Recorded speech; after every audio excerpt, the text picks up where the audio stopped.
ஒரு பலவீனம், எழும்ப முடியல, நினைக்கிறது மாதிரி ஜெபிக்க முடியல, நினைக்கிறது மாதிரி பரிசுத்தமாய் வாழ முடியல, நினைக்கிறது மாதிரி வேகமாக போக முடியல.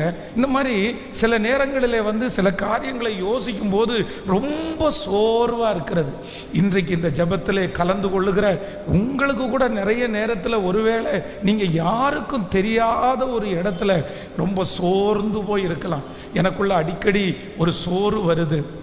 நான் ஒரு பலனே இல்லாதது மாதிரி நான் ஃபீல் பண்ணுறேன். நான் ரொம்ப பலவீனமாக இருக்கிறேன், மனது அளவில் ரொம்ப பலவீனமாக இருக்கிறேன். ஆனால் ஆண்டவர் இன்று நமக்கு கிருபையாய் வாக்கு கொடுக்கிறார்.